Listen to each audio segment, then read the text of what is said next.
saudari yang saya kasih di dalam Yesus Kristus, saya ucapkan selamat pagi dan selamat berhari Tuhan. Kita akan memulai ibadah kita dengan nyanyian nomor 1. Nyanyian nomor 1.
Saudara, kita dimulai.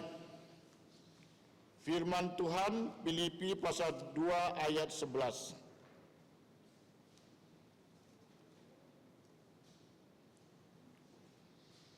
Filipi pasal 2 ayat 11. Dan segala lidah mengaku Yesus Kristus adalah Tuhan untuk kemuliaan Allah Bapa.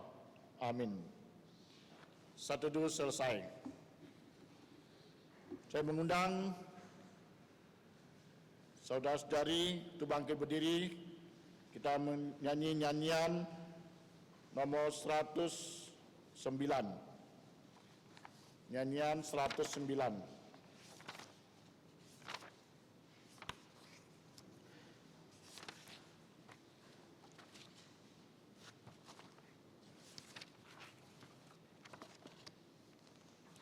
Nyanyian 109, mari tuturkan kisah Yesus.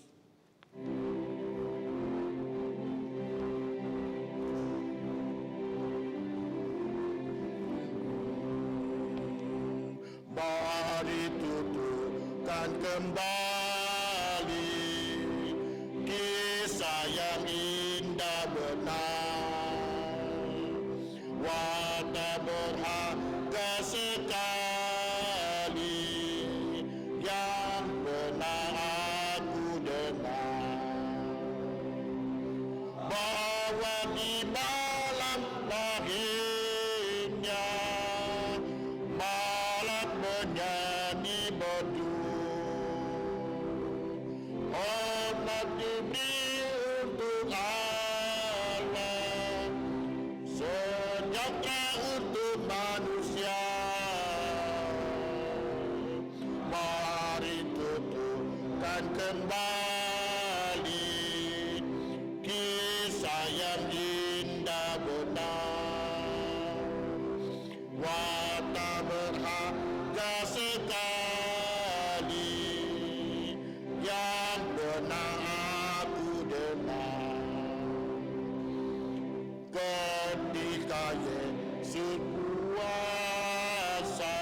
Kasih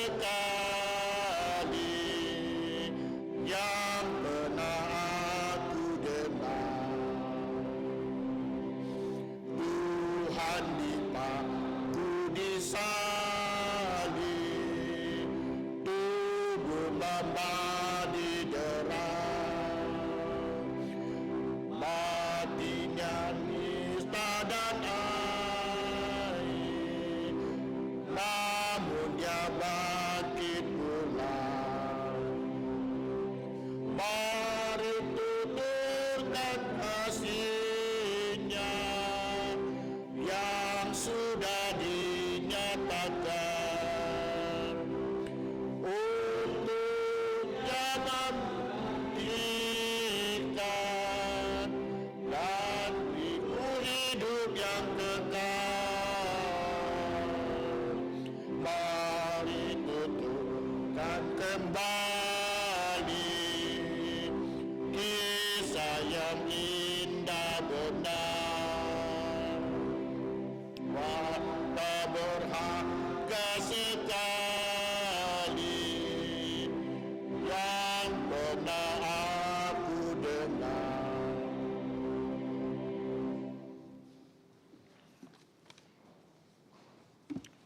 Mari kita berdoa, tundukkan kepala, kita akan berdoa.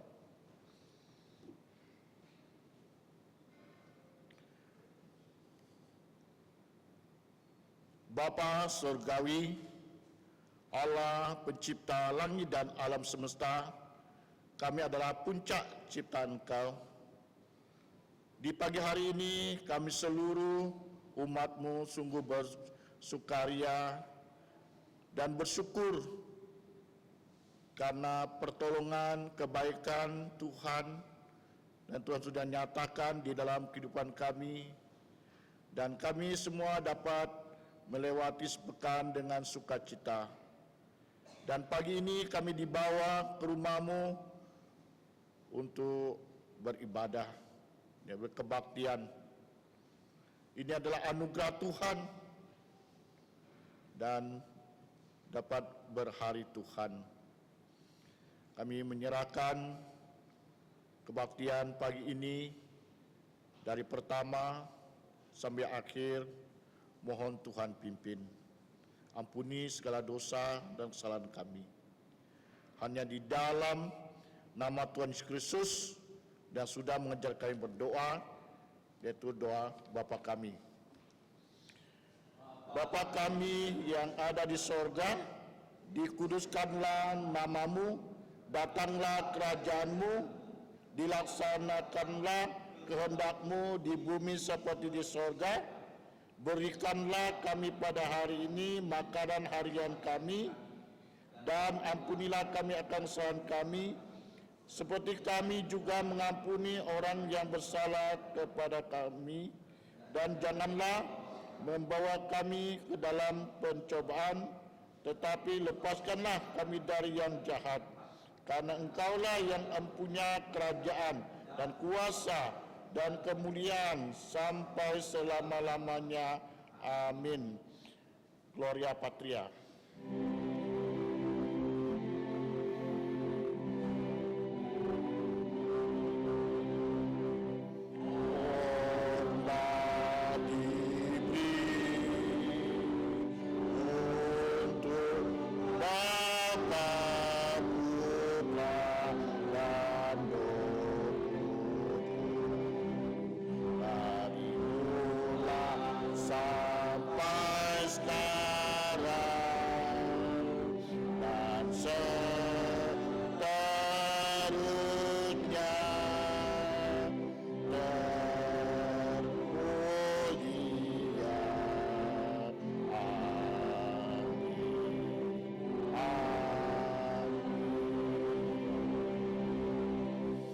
Saudari, kami persilakan duduk kembali.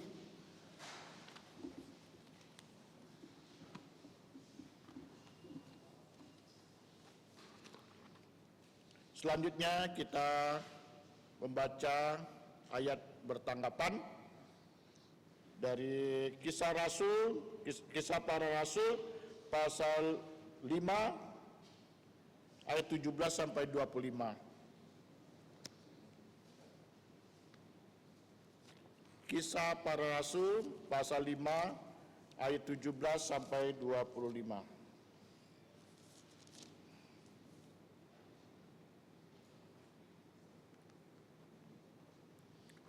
Kisah Para Rasul pasal 5 ayat 17 sampai 25. Saya baca ayat yang pertama, saya cari bacaan kedua, dan 3 ayat terakhir kita sama-sama membacanya. Kisah Para Rasul pasal 5 ayat 17 sampai 25. Akhirnya mulailah imam besar dan pengikut-pengikutnya, yaitu orang-orang dari mazhab Saduki bertindak, sebab mereka sangat iri jantung. Mereka menangkap rasul-rasul itu lalu memasukkan mereka ke dalam penjara kota. Tetapi waktu malam, seorang malaikat Tuhan membuka pintu-pintu penjara itu dan membawa mereka keluar, katanya, "Pergilah, berdirilah di bait Allah dan beritakanlah seluruh firman hidup itu kepada orang banyak." Mereka mentaati pesan itu, dan menjelang pagi masuklah mereka ke dalam bait Allah, lalu mulai mengajar di situ. Sementara itu imam besar dan pengikut-pengikutnya menyuruh mahkamah agama berkumpul, yaitu seluruh majelis tua-tua bangsa Israel, dan mereka menyuruh mengambil rasul-rasul itu dari penjara. Tetapi ketika pejabat-pejabat datang ke penjara, mereka tidak menemukan rasul-rasul itu di situ. Lalu mereka kembali dan memberitahukannya. Sama-sama. Katanya, "Kami mendapati penjara terkunci dengan sangat rapinya, dan semua pengawal ada di tempatnya di muka pintu. Tetapi setelah kami membukanya, tidak seorang pun yang kami temukan di dalamnya." Ketika kepala pengawal bait Allah dan imam-imam kepala mendengar laporan itu, mereka cemas dan bertanya apa yang telah terjadi dengan rasul-rasul itu. Tetapi datanglah seorang mendapatkan mereka dengan kabar, "Lihat, orang-orang telah kamu masukkan ke dalam penjara ada di dalam bait Allah, dan mereka mengajar orang banyak." Amin. Berbahagialah orang yang membaca, merenungkan, dan melakukan firman Tuhan.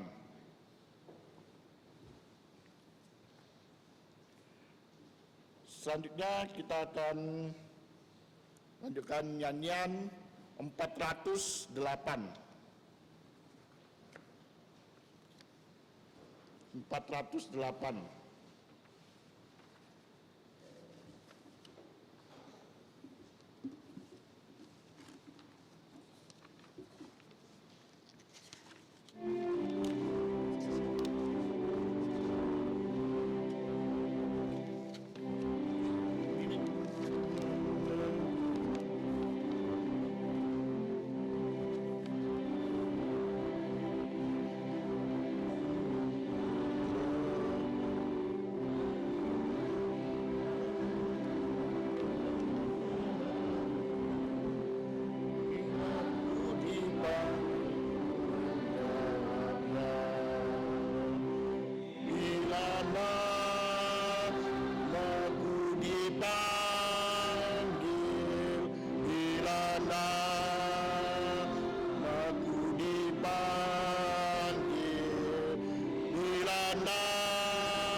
Pada yang abadi orang saleh segenap telah berhimpun di dalam sorga baka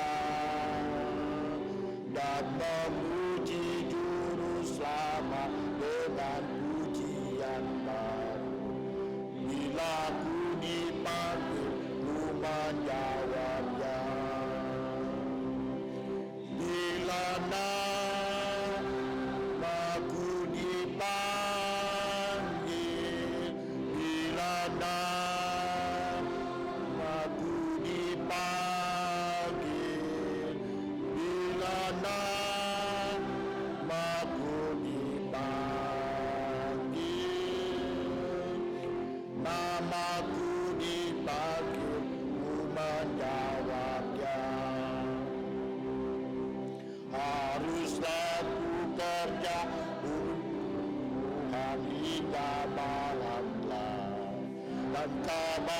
limpahan kasih dan anugerahnya.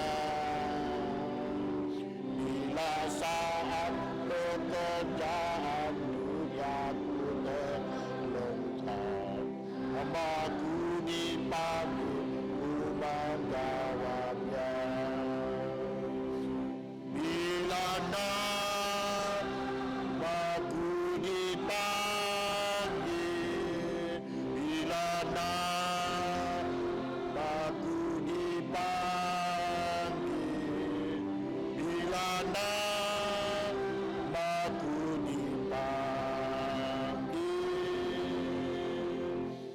namaku dipanggil, ku menjawabnya.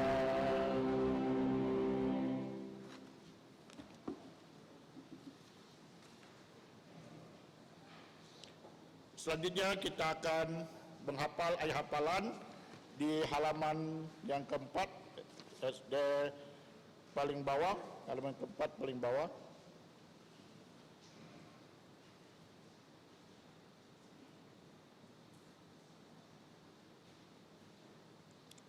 Kita menghafal 3 kali berturut-turut ayat hafalan. Wahyu pasal 11 ayat 15. Wahyu pasal 11 ayat 15. Lalu malaikat yang ketujuh meniup sangkakalanya dan terdengarlah suara-suara nyaring di dalam sorga. Katanya,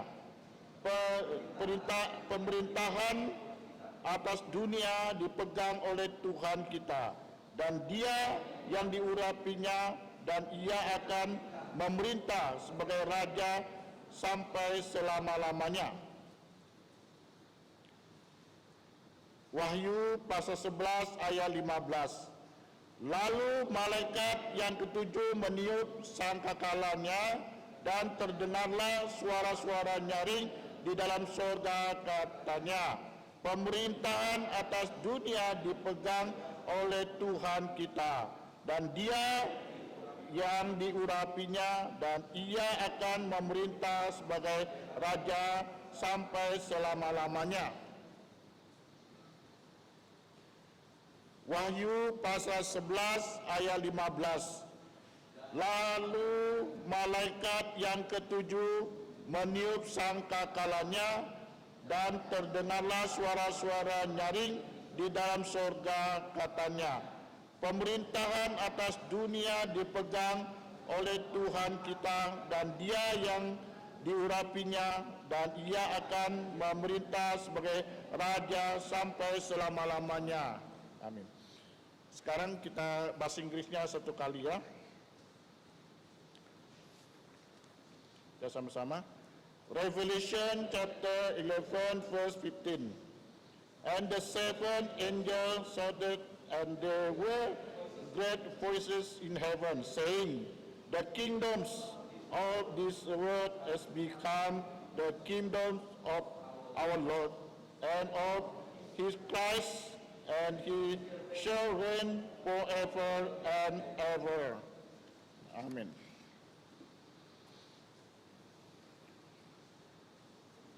Selanjutnya kita akan melihat warta gereja pada pagi hari ini.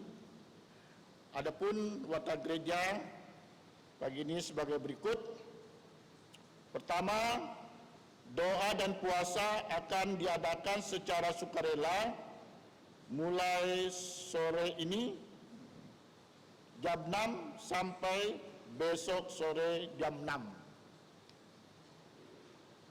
Yang kedua, kelas pengetahuan dasar Alkitab akan dimulai bulan Agustus. Saudara-saudari yang ingin dibaptis dewasa, reafirmasi iman, dan pindah anggota diharapkan bisa mendaftarkan diri.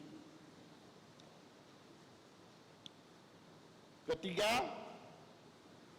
sekolah minggu remaja pemuda umum diadakan sebelum kebaktian umum dimulai, yaitu jam 9.15 sampai 9.45 untuk belajar kitab Wahyu. Harap didoakan dan dihadiri supaya rohani kita bertumbuh. Yang keempat, tolong doakan dan informasikan penerimaan murid baru TK dan SD Kristen Kalpari, sekolah trilingual, tiga bahasa. Puji Tuhan, website sekolah Kristen Kalpari sudah dapat diakses di sekolah Kristen Kalpari .sch.id. 5.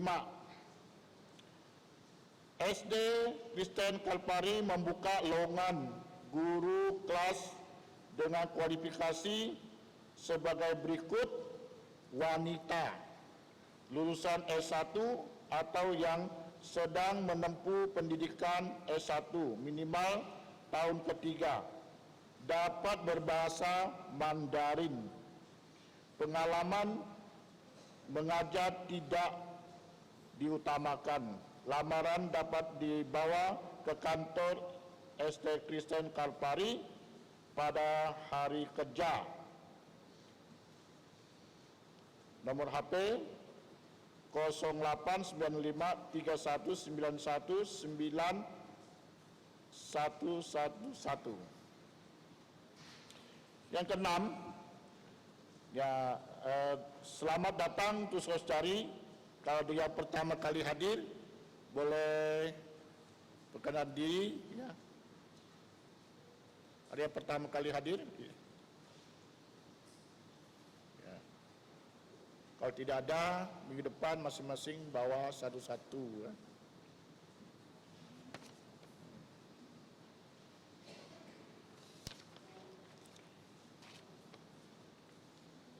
Selanjutnya, kita akan berikan yang terbaik dengan nyanyian 22.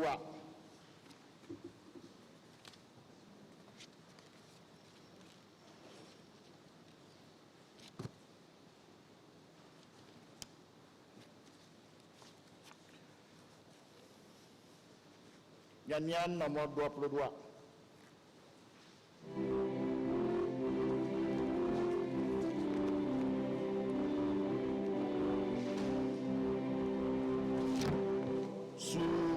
Sukacitaku sembahkan hanya pada Tuhanku, jantungku bagaikan bunga mekar karena sinarnya.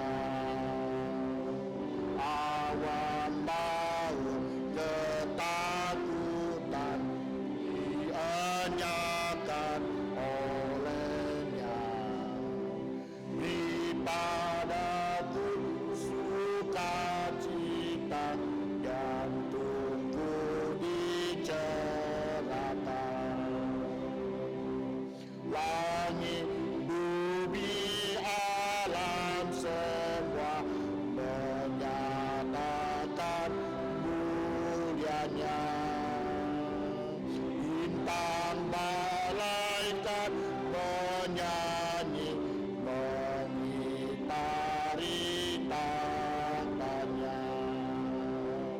Ladang hutan, gunung, lembah, padang hijau, samudra. Burung nyanyian mengalir, ajak kami senang.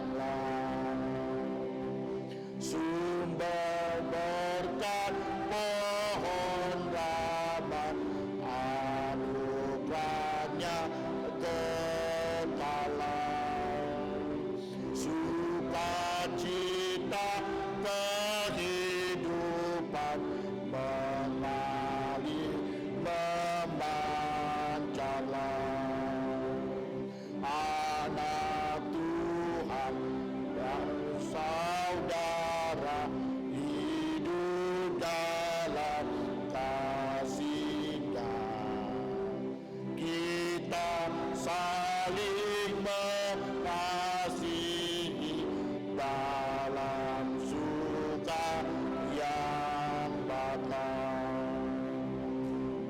Bintang fajar memuji Dia dan manusia berpadu dengan kasih yang meminta kita dipersatukan.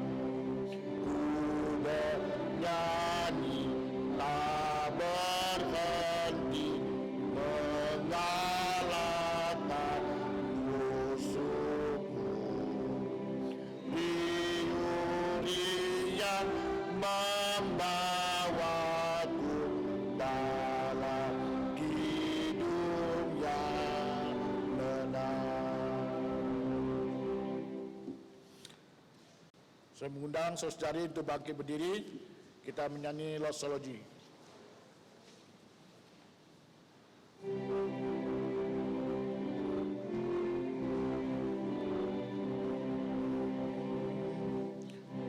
Puji Allah sumber berkat, puji Dia penciptaannya,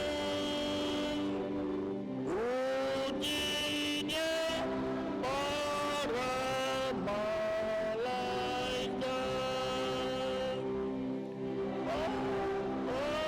Putra dan Roh Kudus. Amin. Mari kita berdoa. Bapa Surgawi, sekali kami datang pada Engkau dan bersyukur, kami menyerahkan persembahan ke dalam tangan Engkau. Ya Tuhan, berkati, ajari kami untuk mempersembahkan hidup kami, berkorban hidup yang berkenan kehadirat Tuhan. Kiranya ya, persembahan ini dapat dipakai untuk pelayan tempat ini, Tuhan dimuliakan. Kami menyerahkan untuk pengurus, Tuhan berikan hikmat dalam mengatur keuangan. Kami serahkan semuanya hanya di dalam nama Tuhan Yesus Kristus yang berdoa ucap syukur. Amin. Dan persilakan duduk kembali.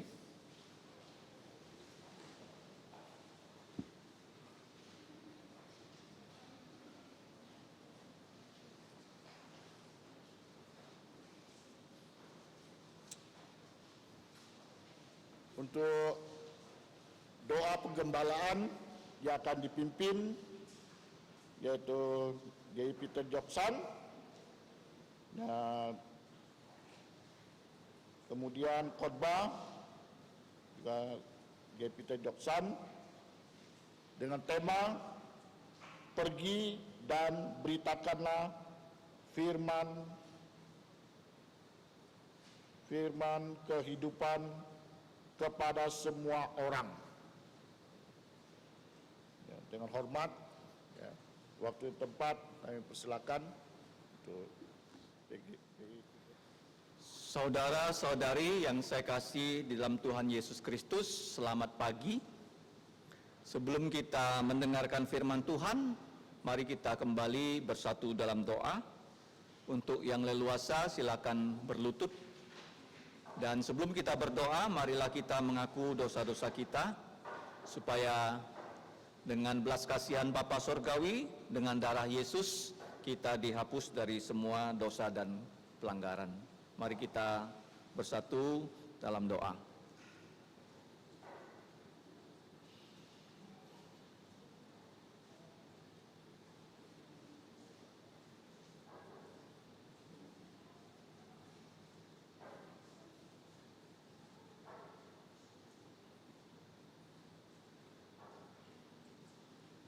Allah Bapa kami yang Maha Tahu, Maha Hadir dan Maha Kuasa, Allah Bapa yang telah menyelamatkan kami melalui Putra-Mu, Tuhan kami Yesus Kristus. Pada pagi ini, pagi yang sejuk, pagi yang berhujan gerimis, Engkau kembali membawa kami ke dalam rumahmu untuk bertemu dan bersekutu di dalam kebaktian umum. Ya Bapa, kami tahu bahwa kami adalah manusia-manusia yang sudah jatuh dalam dosa. Karena itu Engkau telah mengutus Tuhan Yesus Putramu menjadi juru selamat kami, yang telah hidup sesuai dengan hukum Taurat-Mu dengan sempurna, sebagai Adam yang terakhir, yang tanpa cacat celah. Bahkan ia rela dengan ketaatan pasifnya disalib di atas bukit Kalvari, dengan darahnya yang kudus yang telah menetes ke permukaan bumi. Kiranya ya Bapa, dapat semua kami yang berada di ruangan ini mempercayainya untuk dihapus dosa-dosa kami. Ya Bapa, mohon Engkau mengampuni dosa kami yang sudah kami perbuat melalui pikiran, perkataan, dan perbuatan. Kiranya Engkau mengampuni kami, bahkan memberikan kami Roh-Mu yang kudus, agar kami dapat dengan Roh-Mu yang kudus menghadap perjamuan kudus, menerima roti sebagai lambang tubuh Yesus, menerima cawan yang berisi anggur sebagai lambang darah Yesus yang bisa menghapus dosa seluruh dunia. Ya Bapa, kami mengucap terima kasih karena Engkau telah memimpin kami melewati kehidupan kami, walaupun di masa pandemi COVID-19 telah 5 bulan Engkau berpimpin kami.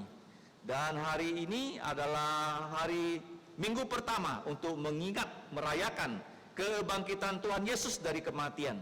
Engkau telah mengimpun kami dalam kebaktian ini, bahkan di ruang kelas kebaktian usia indah dan juga kebaktian anak, bahkan di rumah-rumah tertentu juga sedang berlangsung kebaktian keluarga. Dan semua ini adalah sukacita besar kami bisa merasakan, mencicipi, yaitu suasana sorgawi selama kami hidup di muka bumi yang sudah terkutuk dosa, yang penuh dengan air mata, penderitaan, dan segala hal yang menjadi problema hidup kami. Tetapi kami tahu Tuhan Yesus yang sudah bangkit dari kematian, yang kami percayai segera akan datang menjadi Raja segala raja, menjadi Tuhan dari segala Tuhan. Dan kami akan diangkat ke angkasa menyambut kedatangan Yesus kedua kali. Ya Bapa, pada pagi hari ini kami kembali mengucap syukur Engkau telah memimpin kami semua, khususnya anak-anak-Mu yang sudah menyelesaikan PAT, penilaian akhir tahun atau ulangan umum mereka di sekolah. Kami juga mengucap syukur ada yang sudah selesai di studi universitas, mereka sudah diwisuda. Dan kami juga mengucap syukur ya Bapa untuk SD Kristen Kalvari dalam ulangan umum mereka. Kami juga mengucap syukur untuk pimpinan-Mu kepada kami semua, sebagai anak yang masih kecil sampai yang sudah berusia senja. Ya Bapa, saat ini kami juga teringat untuk beberapa saudara-saudari kami, mereka yang mengalami yaitu pergumulan kehidupan, yang sedang sakit, bahkan dirawat di rumah sakit, yaitu saudara Soleman Condro. Kiranya Engkau menyembuhkan penyakit COVID-19-nya, kiranya ia dipulihkan dan ia diberi kesehatan, dan ia bisa kembali ke rumahnya, hidup bersama keluarganya.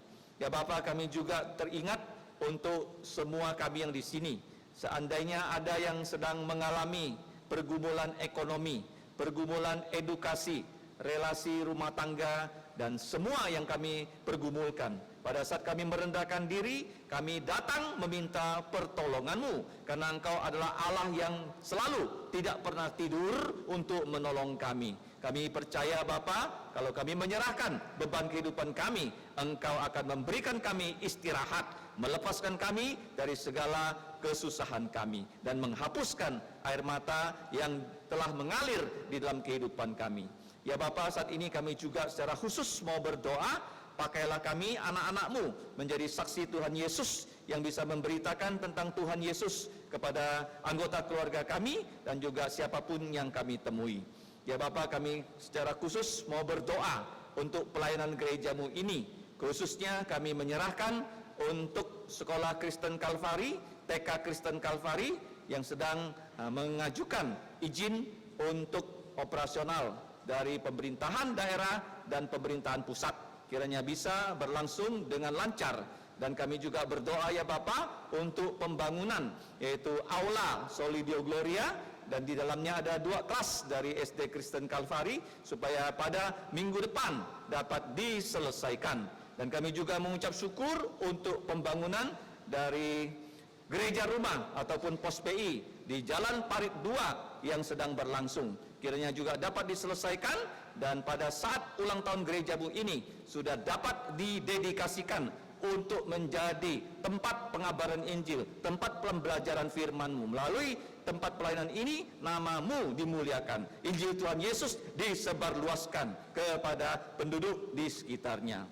Ya Bapa, saat ini kami datang kepadamu, kami menyerahkan khususnya untuk semua pelayanan-pelayanan dari gerejamu ini, baik yang di Kubur Raya, Sungai Raya Dalam, dan juga di Siantang, di Parit Makmur, dan juga untuk yang di Gang Sayur, di Desa Kapur, dimanapun kami pergi melayani, kiranya Injil Tuhan Yesus dapat dikabarkan dan orang dapat percaya Yesus dan diselamatkan.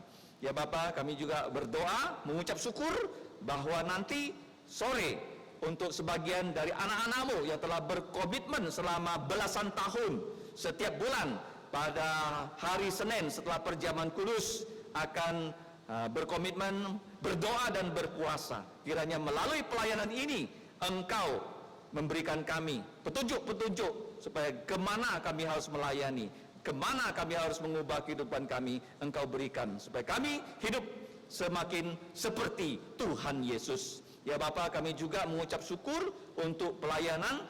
Jadi gerejamu ini bukan hanya secara tatap muka, tetapi juga secara virtual, dan juga pelayanan pembesukan, pengabaran Injil, semuanya kami serahkan ke dalam tangan-Mu.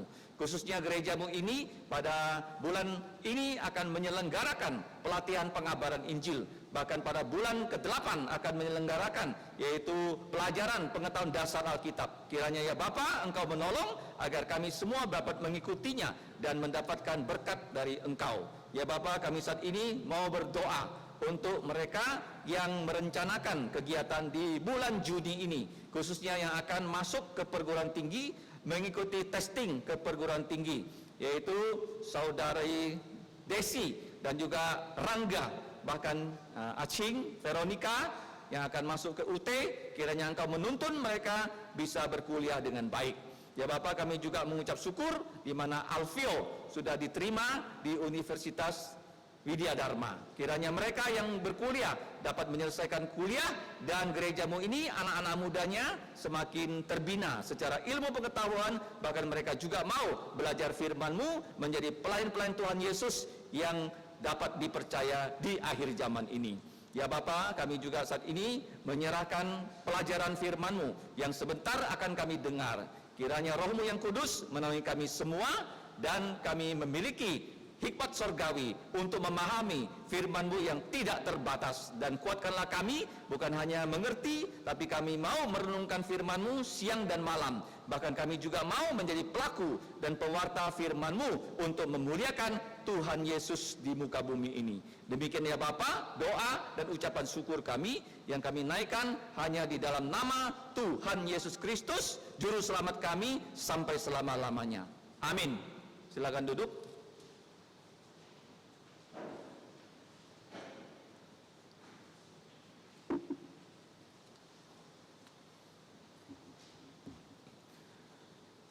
Pagi hari ini kita akan belajar dari Kisah Rasul ya, pasal 5 ayat 17 sampai 25. Ini merupakan kelanjutan dari khotbah minggu yang lalu.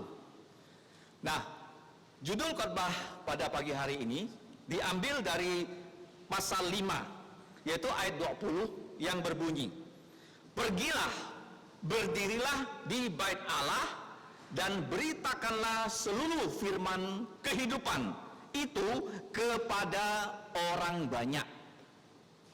Ini merupakan perintah ya, kepada para rasul yang kalau kita lihat dari perikop yang kita baca pada ayat 17, mereka itu ditangkap dan dimasukkan ke dalam penjara kota. Itu kesaksian dari ayat 17. Akhirnya mulailah imam-imam atau imam besar dan pengikut-pengikutnya, itu imam-imam besar, yaitu orang-orang dari golongan Saduki, ini golongan imam-imam besar, bertindak sebab mereka sangat iri kepada para rasul. Nah, kenapa begitu? Dari hal ini kita melihat bahwa para rasul yang sudah dipenuhi Roh Kudus, mereka mulai melayani di Yerusalem sebagai saksi Tuhan Yesus. Kalau kita lihat di pasal 1 ayat 8, Tuhan Yesus berkata, "Kamu semua jangan meninggalkan kota Yerusalem sampai Roh Kudus turun ke atas kamu, dan kamu akan menjadi saksi Tuhan Yesus di kota Yerusalem, seluruh Yudea, seluruh Samaria, sampai ke ujung bumi." Itu yang mereka kerjakan sejak Pentakosta.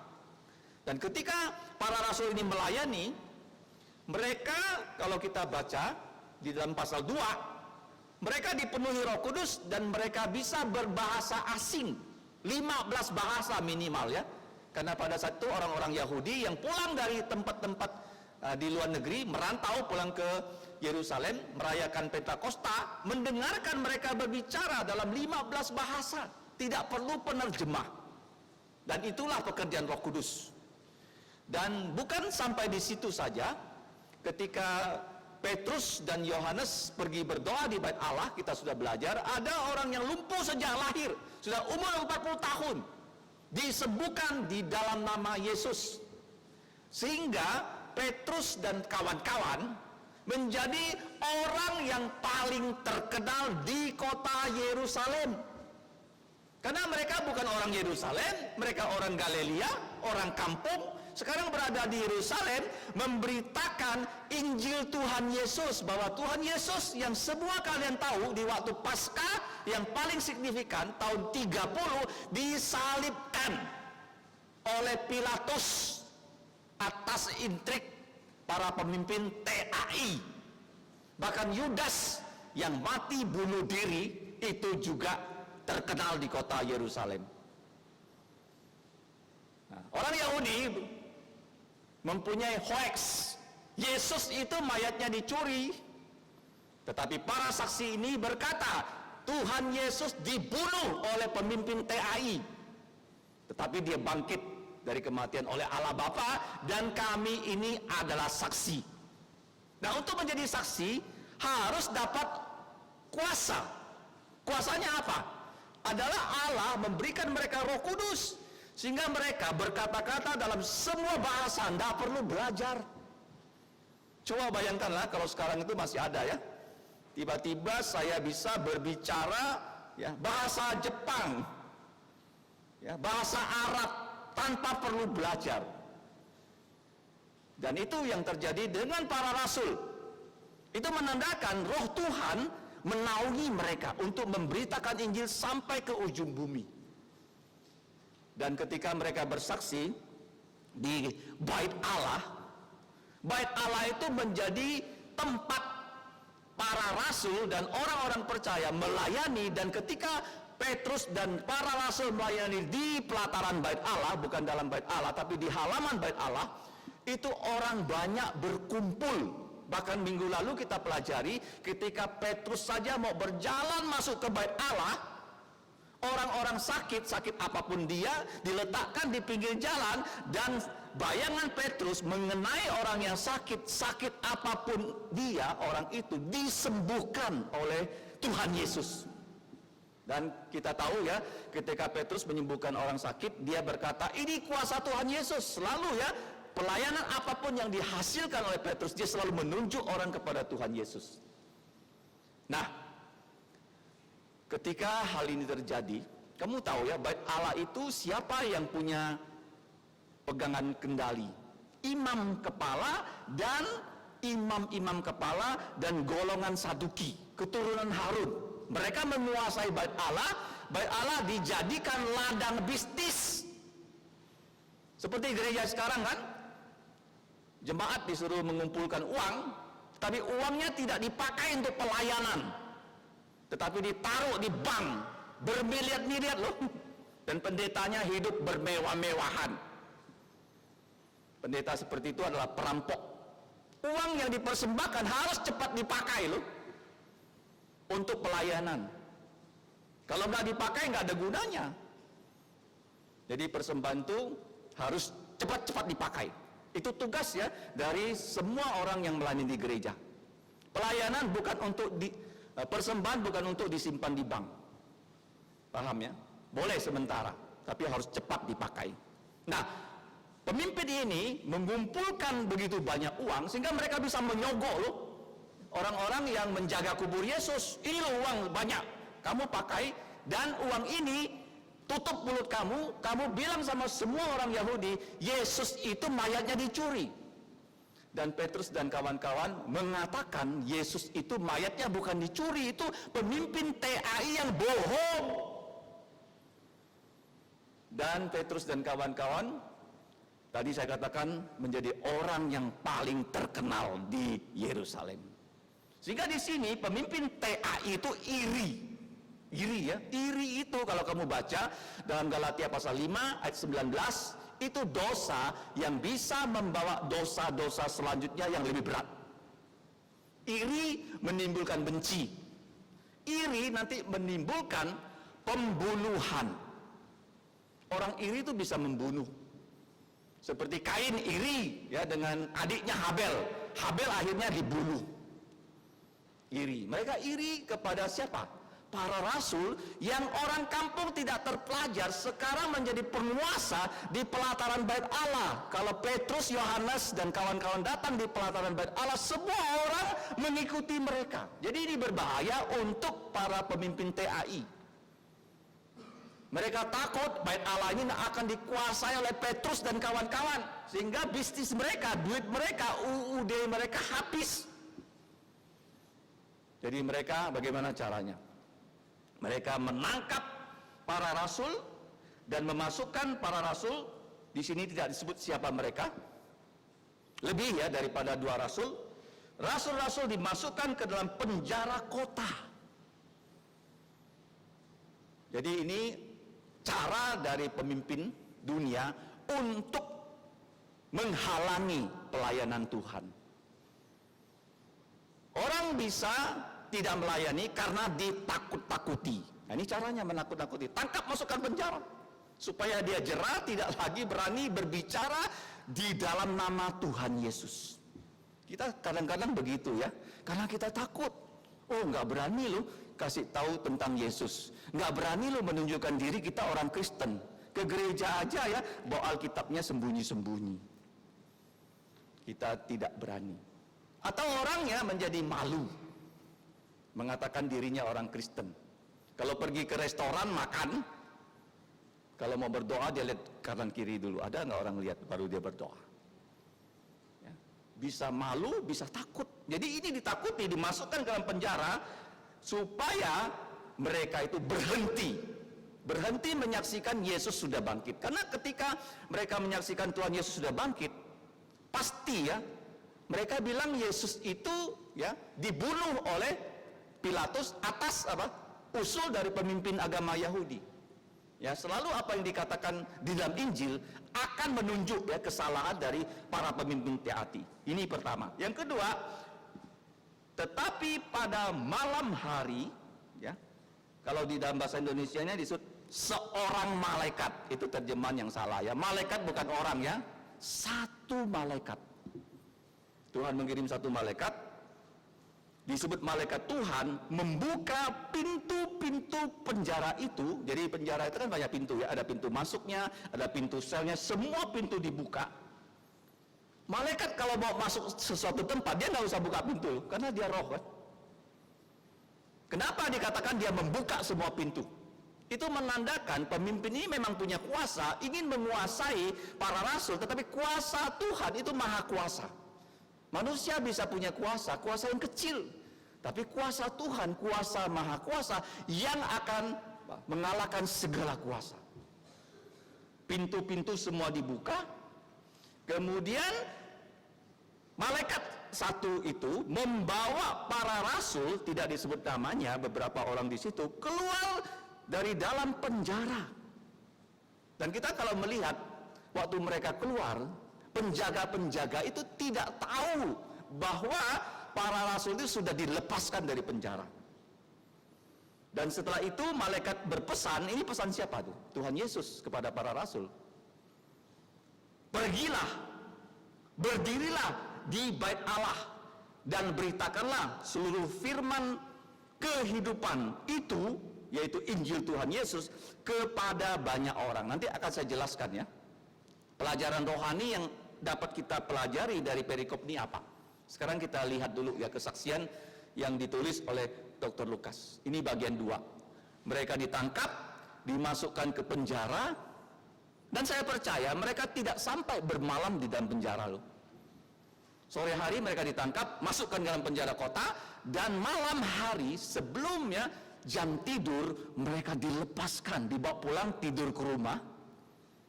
Dan waktu mereka tidur di rumah, penjaga pun nggak tahu bahwa tahanannya nggak ada di situ. Jadi waktu mereka pulang ke rumah, mereka tidur dengan perintah besok, ya, cepat-cepat pergi ke bait Allah di mana sebelumnya kalian telah ditangkap. Ya, itu tandanya kalian itu orang berani, berani bersaksi, berani ditangkap, berani masuk penjara, keluarkan dari penjara, sekarang ke sana lagi. Dan kalau ke sana lagi nanti kita lihat ya, siap-siap ditangkap lagi. Jadi orang yang memberitakan Injil Tuhan Yesus tidak takut masuk penjara, tidak takut mati. Kenapa kita tidak takut mati? Karena Tuhan bisa membangkitkan orang mati. Iblis bisa berbohong, iblis bisa membunuh, iblis tidak bisa mengajar orang tentang hal yang benar, nggak bisa. Iblis tidak bisa membangkitkan orang mati, dia hanya bisa membunuh. Kalau kita beda, kita bisa mengajarkan orang yang salah menjadi benar, dan kita mengajarkan Injil Yesus, orang yang mati percaya Yesus bangkit rohaninya. Itu bedanya. Kenapa orang Kristen tidak takut mati? Kenapa orang Kristen itu tidak takut setan? Karena Yesus sudah mengalahkan kuasa setan di atas kayu salib dengan kebangkitannya. Paham?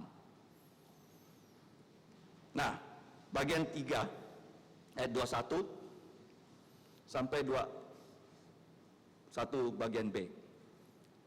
Nah, mereka mentaati pesan itu dan menjelang pagi. Jadi mereka tidur di rumah loh. Ini peristiwa luar biasa ya. Nggak ada orang ditangkap polisi, masuk penjara, malam tuh keluar. Nggak ada tuh. Polisi, KPK kalau menahan orang tuh 24 jam kan? Betul nggak? Ya, mau gubernur kah, menteri ditangkap, masuk ke situ, ditahan 24 jam, besok ya ditemukan ada tersangka, langsung dibilang tersangka, ditahan seterusnya 20 hari. Nggak ada ceritanya ditangkap, masuk, keluar lagi, nggak ada.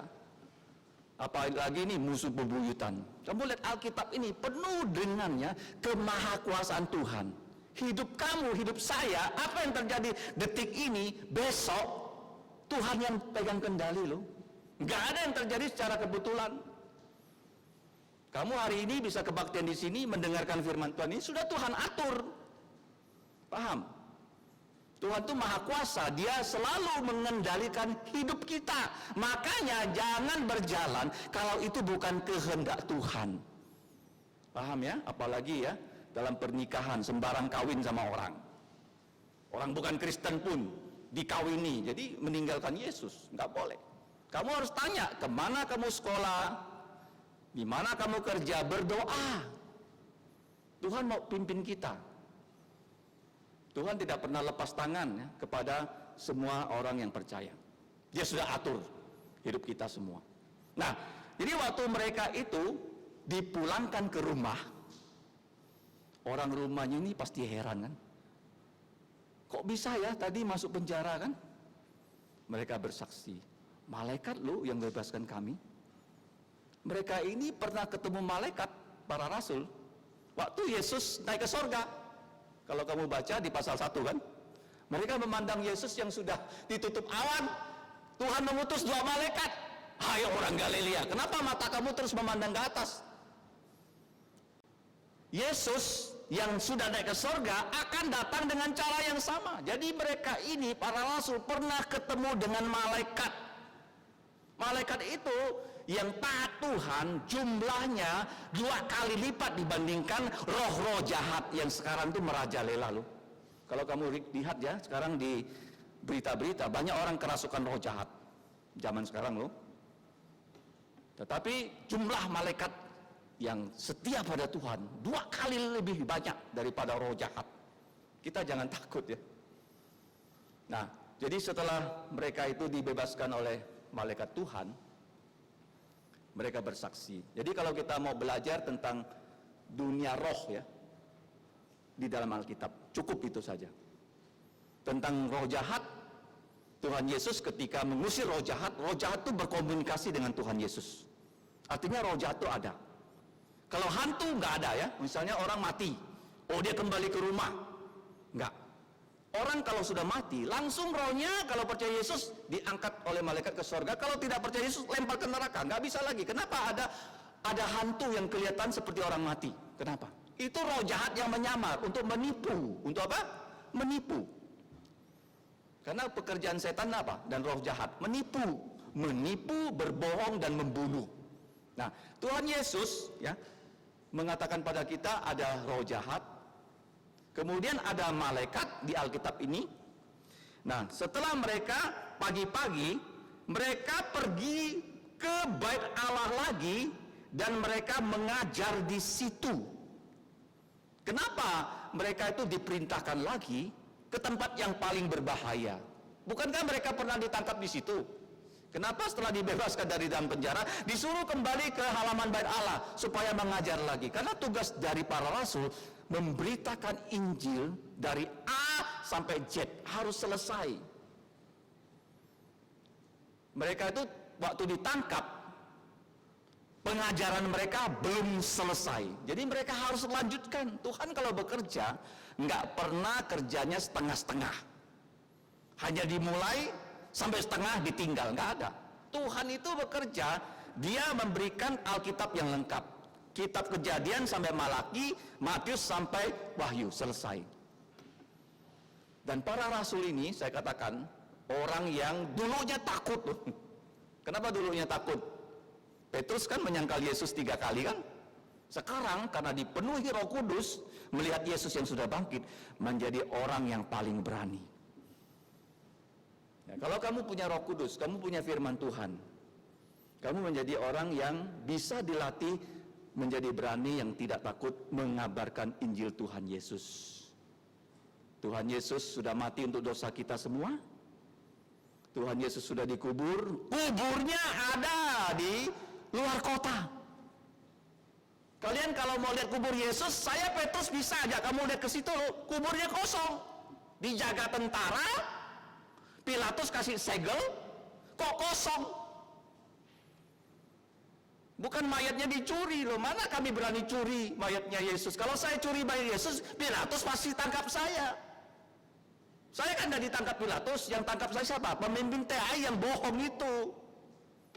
Ini intrik politik yang dibongkar oleh Allah. Dunia ini begitu banyak intrik politik loh. Kalau bukan Allah yang bongkar, orang nggak tahu kenapa begitu. Ya, zaman sekarang. Jadi mereka, kalau yang mencuri mayat Yesus berada di pelataran Bait Allah, Pilatus pasti kirim pasukan lo, tangkap mereka lo. Pasukan itu tahu Yesus sudah bangkit, lapor sama Pilatus, Yesus sudah bangkit lo, jangan macam-macam lo. Tapi Yesus tidak pernah menampakkan diri kepada para musuhnya. Harus para rasul yang bersaksi. Dengan bersaksi ada resiko membongkar kebohongan orang dan mereka akan ditangkap, dianiaya terus. Nah, Petrus bilang, Yesus kuburnya kosong. Kalau mau pergi ke situ, saya bisa bawa loh. Siapa? Nikodemus yang punya ya, mur mengubur Yesus. Yusuf Arimatia, ayo kita berangkat ke situ, kosong kuburnya. Jadi mereka kemana-mana pun, inti dari kalimat yang keluar dari mulut mereka adalah Tuhan Yesus sudah mati, sudah dikubur, sudah bangkit, sudah menampakkan diri. Harus terus disampaikan. Dan mereka menyampaikan di daerah yang paling berbahaya. Di mana itu? Di pelataran Bait Allah. Allah mengizinkan mereka di penjara beberapa jam, seperti Daniel. Waktu ditangkap, masukkan ke lubang singa, hanya 1 malam. Ya. Kenapa mereka diizinkan menderita? Karena Yesus berkata, berbahagialah kamu Kalau karena namaku, kamu dianiaya, difitnah, kepada kamu dikatakan segala yang jahat, bahkan dipenjarakan, dibunuh, berbahagialah kamu, bersukacitalah, dan ya berlonjak-lonjak untuk bersukacita. Matius 5 ayat 11-12. Ini yang terjadi dengan para rasul. Dalam ayat 20 dan 21. Nah, kemudian di ayat 21 bagian B, ini ada satu hal yang Allah sengaja kerjakan. Pada pagi hari itu, ketika para rasul sudah berada di pelataran Bait Allah memberitakan firman dan Injil, di situ imam besar dan pengikut-pengikutnya menyuruh majelis agama, ya pemimpin agama TAI berkumpul, dan seluruh majelis tua-tua bangsa Israel yang disebut Sanhedrin, mereka menyuruh mengambil rasul-rasul itu dari dalam penjara. Jadi manusia tadi saya katakan punya kuasa, ada. Manusia tahu tapi tidak maha tahu. Mereka ini dalam pikirannya para rasul itu masih dalam penjara dengan aman, mereka amankan. Dan mereka panggil semua pemimpin agama yang jumlahnya menurut Alkitab ada 70 orang sudah kumpul di situ. Ya, kalau di Pontianak itu DPRD provinsi sudah kumpul semua di situ. Nah, kalau mereka tahu para rasul sudah dilepaskan malaikat dari dalam penjara, mereka nggak akan kumpul kan? Ketika mereka sudah kumpul, kirim pengawal ke dalam penjara kota untuk membawa para rasul itu. Tanpa mereka tahu para rasul itu sebenarnya berada di Bait Allah, sedang mengajar orang banyak. Dan ketika di ayat 21, sekarang ke ayat 22, tetapi ketika pejabat-pejabat datang ke penjara, mereka tidak menemukan rasul-rasul di situ, lalu mereka kembali memberitahukan, katanya, kami mendapati penjara terkunci dengan sangat rapinya. Dan semua pengawal ada di tempat di muka pintu, tetapi setelah kami membuka semua pintu, bahasa aslinya itu membuka semua pintu, tidak seorang pun yang kami temukan di dalamnya. Jadi yang ditangkap di situ boleh dikatakan ya rasul-rasul semua. Tapi tidak disebut namanya loh. Petrus, Yohanes, Yakobus ya. Andreas yang berada di Yerusalem tidak disebut namanya. Mereka ditangkap, dimasukkan ke dalam sel, dan sel itu dijaga di setiap pintu. Karena di dalam Alkitab ini semua pintu dari sel mereka buka. Tapi anehnya ini sel Petrus, nggak ada Petrus di situ. Ini selnya Yohanes, nggak ada Yohanes di situ ya. Ini selnya Filipus, nggak ada Filipus di situ. Semua dibuka, semua kosong. Kenapa begitu ya? Allah kadang-kadang ketika dia menegur manusia, dia ada seperti rasa humornya ya. Rasa apa? Humornya. Kalau kita baca di Perjanjian Lama, dalam 2 Raja-Raja, pasal 19, itu ada seorang raja yang paling berkuasa di zaman itu. Namanya raja itu Sennacherib. Dia membawa pasukannya dari Niniwe, kota Asur, 185.000 orang. Ya, bawa 185.000 orang tuh nggak gampang loh. Ngerti nggak? Logistiknya, waktunya, makanannya. Aku kalau mau bawa kalian di sini mungkin 70 orang ke Bipang aja nggak gampang kan? Perlu banyak uang kan? Apalagi ini 185.000 orang pasukan berbulan-bulan dibawa ke Israel. Dia ingin menyerang Israel, meruntuhkan kerajaan Israel. Israel itu nggak bisa dikalahkan. Kalau mereka berdosa, Tuhan mau hukum mereka, baru mereka bisa kalah loh. Orang Kristen juga begitu loh. Orang Kristen kalau berjalan di dalam rencana Yesus, dia nggak pernah gagal. Paham nggak? Kalau kita berjalan di rencana Tuhan, kecuali kita menyimpang kiri dan kanan, kita akan dibuat gagal supaya balik ke jalan yang benar.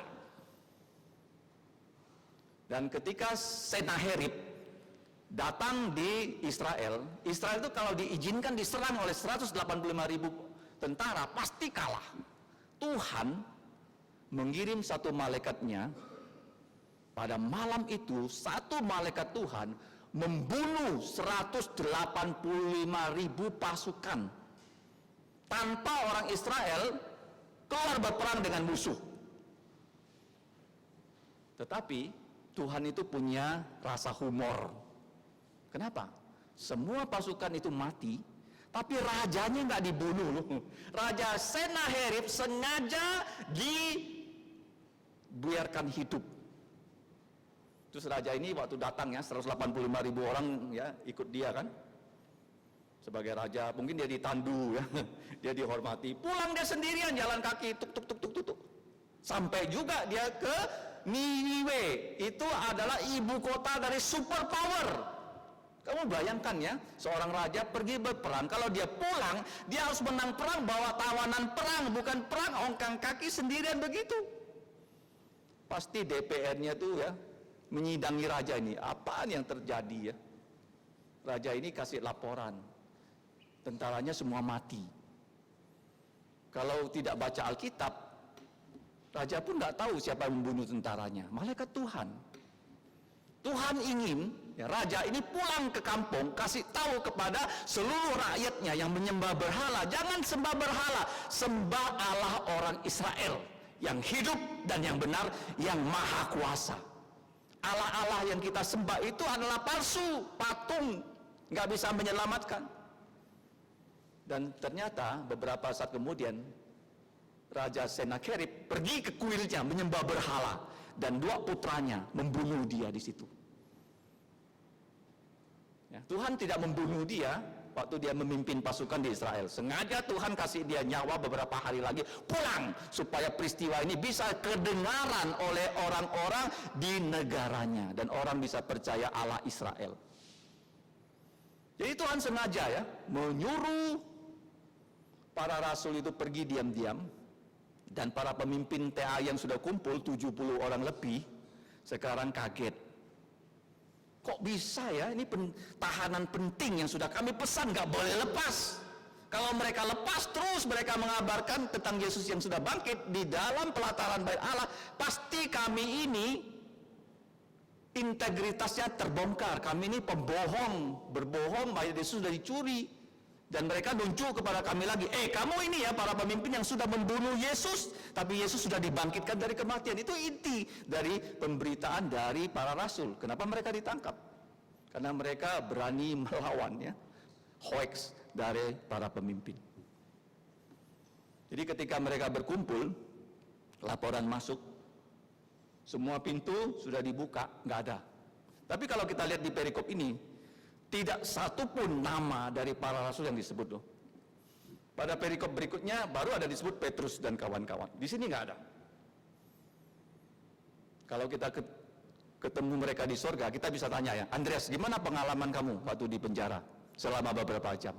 Dibebaskan oleh malaikat. Dia bisa cerita.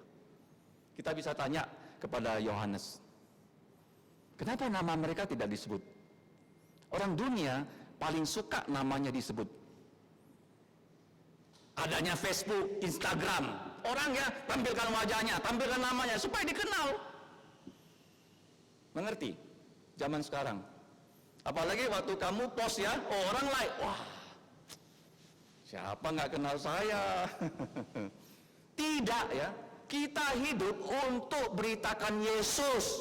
Nama kita bisa nggak ada, nggak apa-apa. Tapi nama Yesus harus selalu nomor 1. Apapun yang kamu buat hanya untuk Tuhan Yesus. Nah, apakah mereka dengan nama tidak disebut di sini? Mereka dirugikan oleh Tuhan Yesus. Oh, sudah masuk penjara, sudah ditangkap, mungkin pernah dipukuli di situ. Kok namanya nggak disebut? Kamu rugi dong. Tuhan Yesus memakai kamu dengan cuma-cuma. Enggak.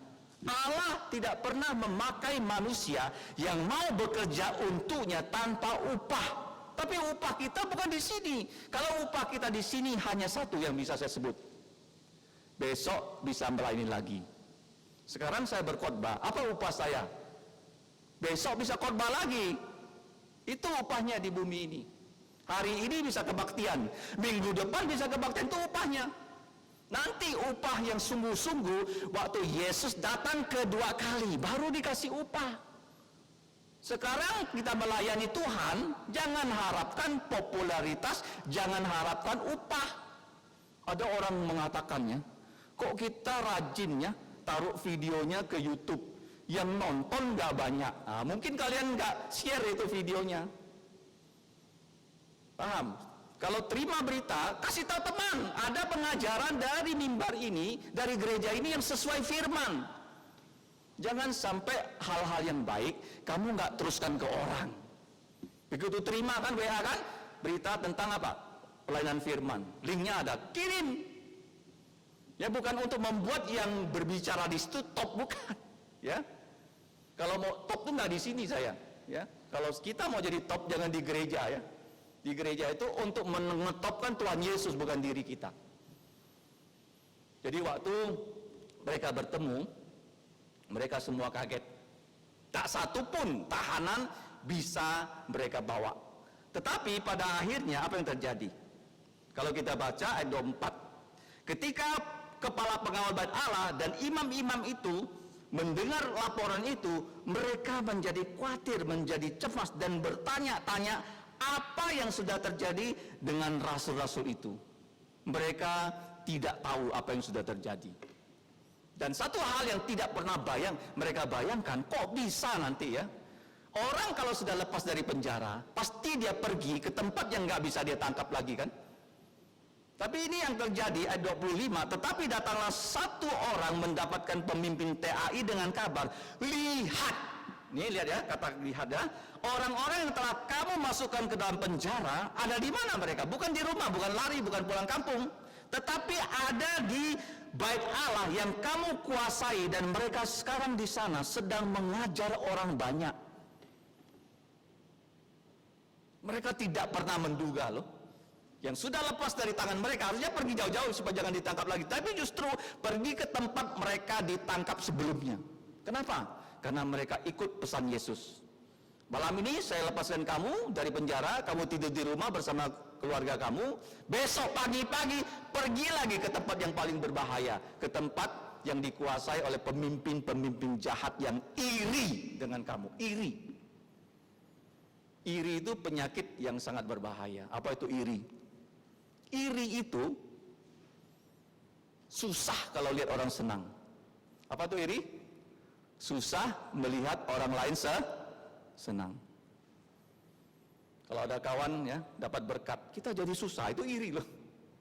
Kalau orang dapat kesenangan, kita ikut senang. Kalau orang menangis, kita ikut menangis. Itu pengajaran dalam kitab suci. Yang kedua, orang yang iri suka melihat orang susah. Kalau lihat orang susah, syukur loh. Memang kau harus susah, aku senang. Itu orang iri. Tadi saya katakan ya, iri bisa menimbulkan satu, memfitnah orang, menganiaya orang dengan mulut. Dia dengan kuasanya menganiaya orang. Dia bisa menangkap orang, memasukkan orang dalam penjara. Nanti kalau kamu lihat dalam pasal 12, akhirnya Rasul Yakobus dibunuh dengan pedang. Karena pemimpin TAI ini irinya itu ya nggak diobati, mereka nggak mau bertobat, dan mereka hasut Herodes, dan Herodes itu ya membunuh Rasul Yakobus untuk menyenangkan pemimpin TAI dan orang-orang Yahudi. Jadi ketika kita selesai melihat kesaksian ini, ada dua pelajaran rohani yang bisa kita pelajari. Yang pertama, kepada rasul-rasul, Tuhan melakukan 2 T. T pertama, Tuhan teguhkan para rasul itu. Teguhkan loh. Kalau kamu percaya Yesus, iman kamu semakin hari semakin diteguhkan, ditinggikan, ditumbuhkan. Jangan sampai kamu sudah percaya Yesus, iman kita tuh stuck. Nggak pernah bersaksi, nggak pernah mengajak orang ke gereja, nggak pernah menyaksikan Yesus, nggak pernah membawa keluarga percaya Yesus, itu namanya stuck. Tuhan teguhkan mereka, keluarkan dari penjara supaya mereka bisa beritakan Injil lagi di kota Yerusalem yang belum selesai, yang belum tuntas. Dan mereka waktu diteguhkan, saya percaya ya, Tuhan izinkan mengalami problem, ya kan? Tuhan izinkan sengaja, tapi Tuhan akan lepaskan kita dari problema itu, bukan karena kita berdosa. Paham ya? Mereka ditangkap bukan karena mereka berdosa, bukan. Jangan sampai kamu ya sakit karena kamu berdosa. Kamu sakit misalnya batuk TBC karena merokok, itu dosa. Kena kanker, itu penderitaan karena dosa. Ada penderitaan yang bukan karena dosa, Tuhan lepaskan mereka, Tuhan teguhkan iman mereka. Itu yang pertama. Yang kedua, Tuhan tolong mereka. Tolong ya, Tuhan kalau mengizinkan kita masuk dalam satu problem, Dia akan membebaskan kita dari problem itu. Dia tolong. Itu tandanya apa? Allah menyertai pelayanan para rasul. Saya percaya kamu punya kesaksian, dan saya juga punya kesaksian. Selama minggu yang lalu saja, ya jangan pergi jauh-jauh, ditanya kesaksian, Tuhan menolong kamu kapan? Oh, 7 tahun lalu, berarti kehidupan Kristen kamu nggak sehat. Kalau kamu orang Kristen, minggu lalu saja banyak Tuhan berbuat langsung menolong kamu. Ada kan? Jangan sampai kamu jadi orang Kristen, tiap minggu ke gereja, kamu nggak pernah merasakan Tuhan menolong kamu. Tiap minggu Dia menolong kita. Di gereja ini kita juga bersaksi loh, banyak kesaksian, tanya tuh pelan-pelan di sini. Pertolongan Tuhan kepada gereja ini apa minggu yang lalu? Kamu bisa tanya nanti kepada GI Ajin, Saudara Julimin, Saudara Ruti. Ada enggak pertolongan Tuhan minggu lalu? Hah? Angkat tangan. Ada. Kalau kamu jadi orang Kristen, kamu enggak pernah merasakan Tuhanmu itu hidup dan baik, iman kamu itu belum bertumbuh. Jadi Tuhan tolong mereka, keluarkan mereka dari penjara, dan mereka jadi tambah berani, ya, tambah berani bersaksi di situ. Dan apa yang mereka lakukan? 3 hal. Pergilah kamu. Kenapa kata pergi itu penting? Karena kalau tanpa pergi, kita bisa hanya tinggal di Menara Gading. Oh, pelayanan gak ada PKK, udah enak lu, kompleknya cantik, kantornya ber-AC. Ya di sini aja kita nongkrong aja tiap hari. Gak usah pergi. Ngapain kita pergi desa Kapur, ke Rasau mengabarkan Injil, capek-capek. Gak usah. Toh, tinggal panggil orang kan, datang ke gereja kan, seperti zaman sekarang kan. Ayo kumpul-kumpul di gereja. Tuhan Yesus gak mau seperti itu. Tuhan Yesus selama 3,5 tahun, Dia selalu pergi. Tian pu cai cia. Jadi kalau kamu lihat seorang hamba Tuhan, dia hanya berkhotbah di satu titik, hanya di mimbar ini saja loh. Itu pendeta yang tidak seperti Tuhan Yesus. Memang kalau kita suruh orang datang, orang akan datang. Tapi yang lebih efektif, pergi dan berdiri. Kenapa berdiri? Karena itu adalah pelataran.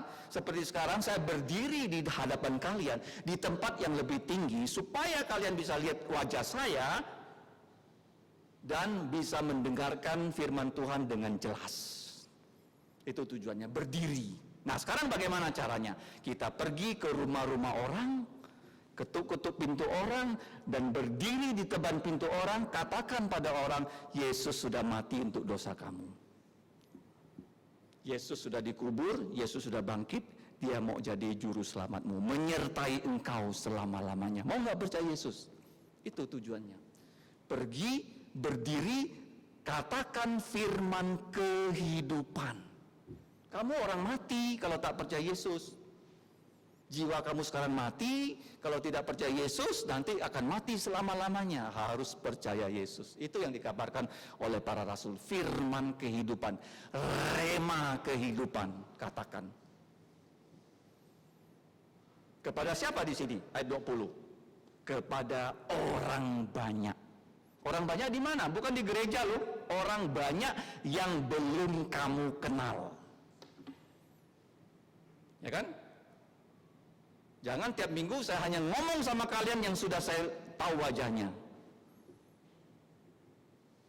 Semua wajah boleh katakan saya kenal di sini. Kalau saya hanya ngomong tentang Yesus kepada orang-orang yang saya kenal, gagal hidup saya. Tetapi saya bersyukur, orang-orang yang sudah saya kasih tahu Yesus, saya ajak pergi menjadi pengabar Injil. Dan mereka sekarang rata-rata bisa mengabarkan Yesus loh. Yesus juga begitu. Dia pergi mengajak murid-muridnya, pergi katakan Injil kepada orang Samaria, kepada orang Yahudi. Nanti setelah saya naik ke surga, Roh Kudus turun, kamu pergi ke seluruh dunia. Bahkan Petrus yang nelayan kampung Galilea sampai ke Roma loh, ibu kota dunia pada saat itu loh. Kalau kamu mau mengabarkan Injil, jangan kaget nanti Tuhan pimpin kamu mengabarkan Injil ke Amerika. Orang kampung Parit Baru loh, bisa ke Amerika. Jangan heran. Karena intinya pergi, berdiri di depan orang, katakan tentang Yesus kepada orang-orang banyak yang belum pernah mendengarkan Yesus. Tantangan loh kepada kita semua loh. Ini perintah loh. Perintah ini bukan hanya kepada para rasul, kepada kita semua orang percaya. Sekarang Tuhan Yesus sampaikan kepada kamu. Nah sekarang tinggal mau nggak kamu lakukan?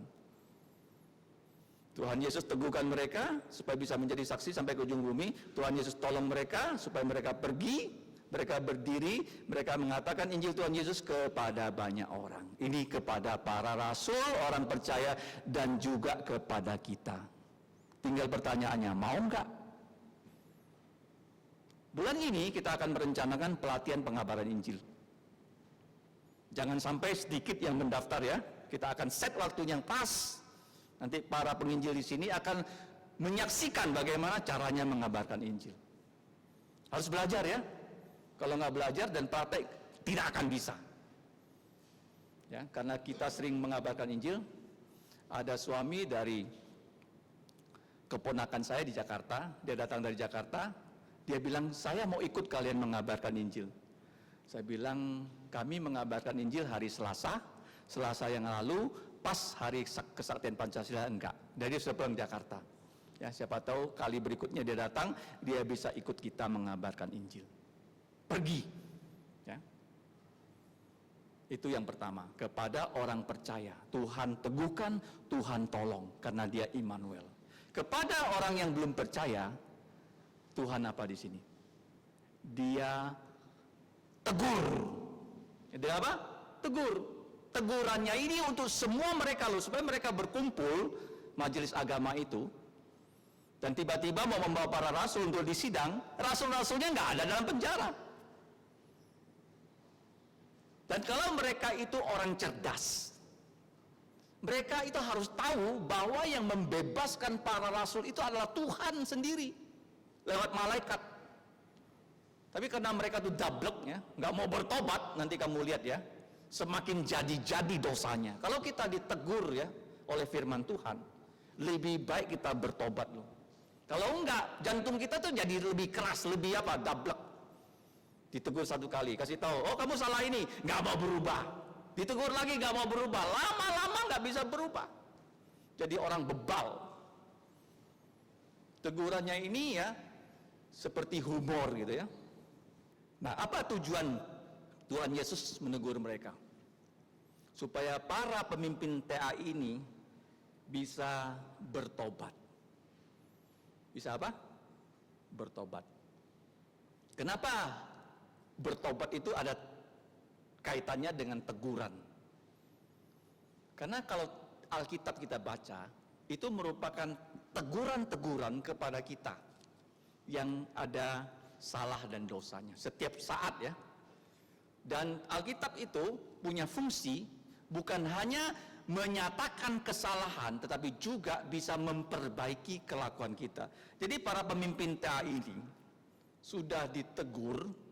Kenapa mereka ditegur? Ada 3 kesalahan yang mereka lakukan. 1, mereka melawan Tuhan.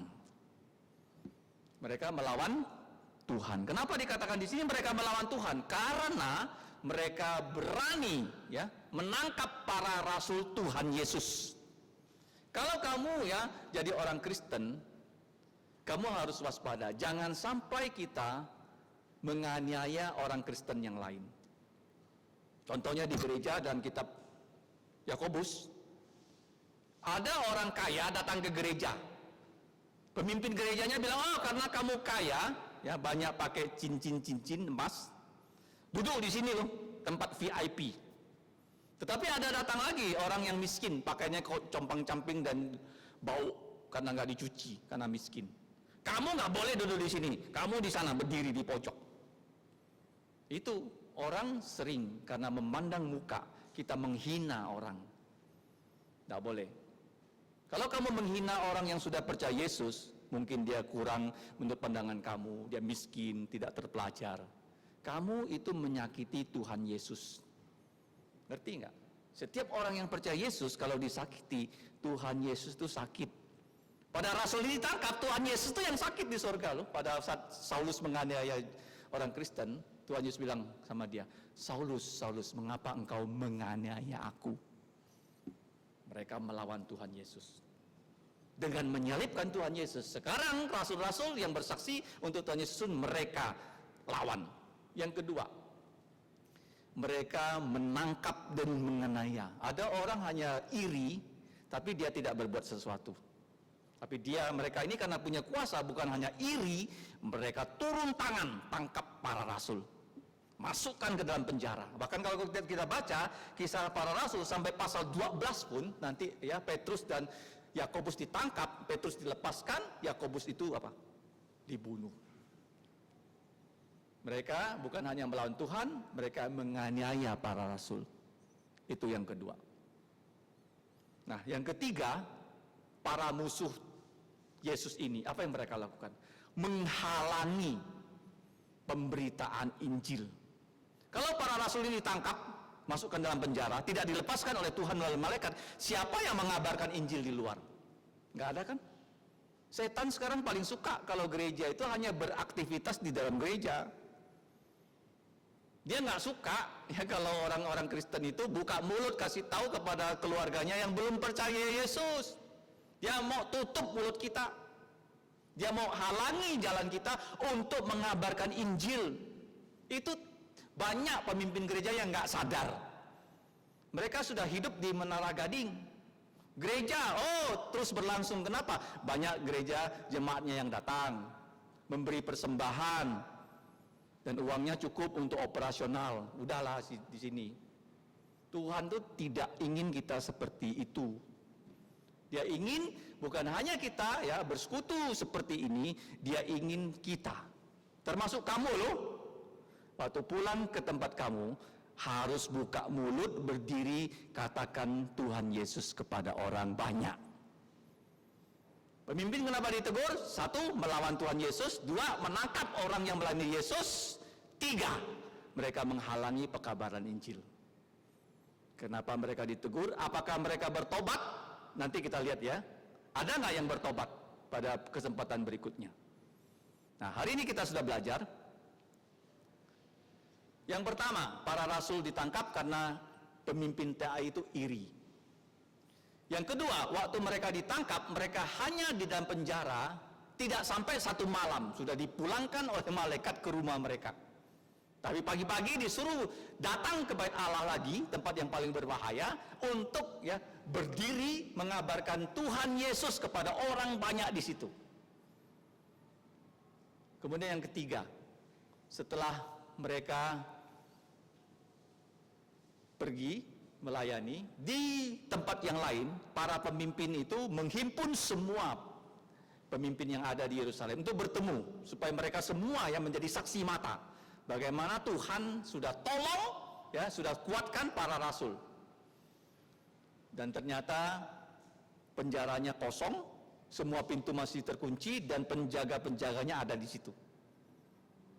Kemudian yang berikutnya, waktu mereka tidak tahu di mana para rasul itu berada, karena nggak mungkin ya orang yang ditangkap di tempat yang sama kembali ke tempat yang sama. Itu konyol namanya. Tetapi ya perintah Tuhan Yesus, pergi ke bait Allah lagi, berdiri di situ, katakan tentang Yesus. Kamu tidak boleh takut, kamu tidak boleh malu. Ya, bahkan kamu sampai mati harus tidak boleh takut, tidak boleh malu memberitakan Yesus. Terus yang terakhir, para pemimpin itu diberi laporan. Lihatlah orang-orang yang kamu tangkap masukkan ke dalam penjara ada di bait Allah dan sedang mengajar orang banyak. Jadi pemimpin-pemimpin rohani diteguhkan, ditolong oleh Tuhan Yesus supaya mereka dapat pergi berdiri memberitakan Injil. Musuh Yesus ditegur karena mereka, ya, Tuhan Yesus ingin mereka bertobat. Tegur supaya tobat.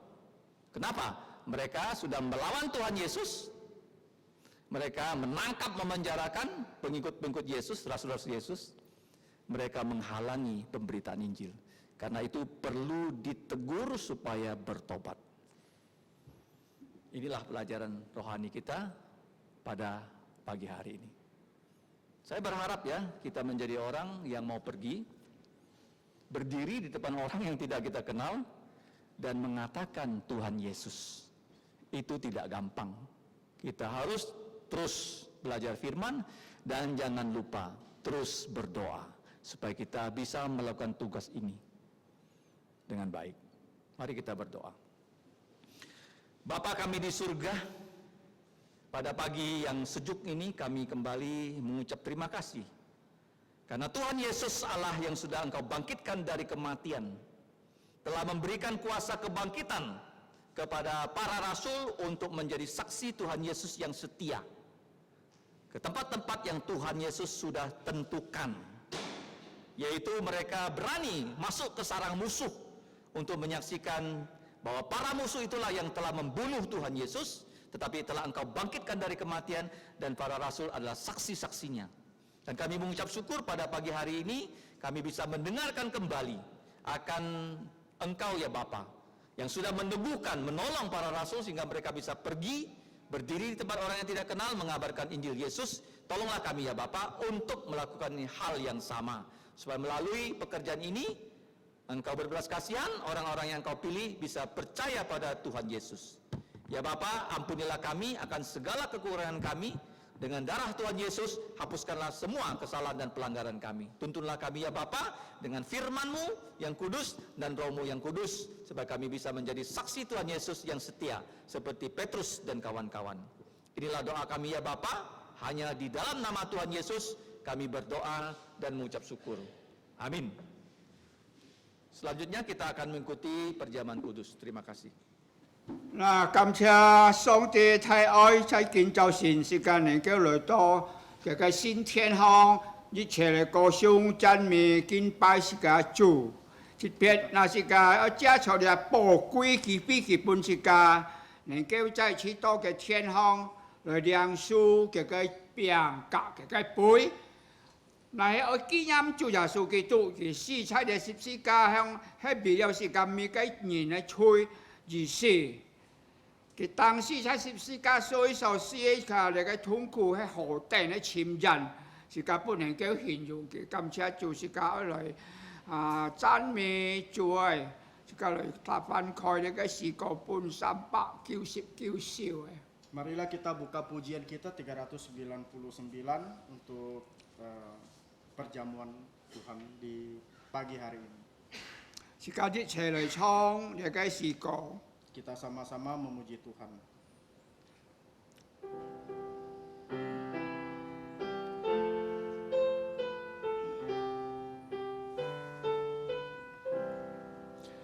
我曾生命为你，我血为你流出，救你从死不赦，使你有新给他。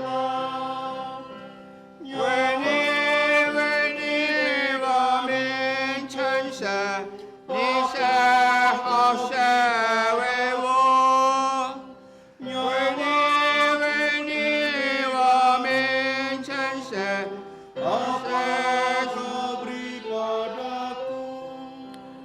我曾忠诚，神给为我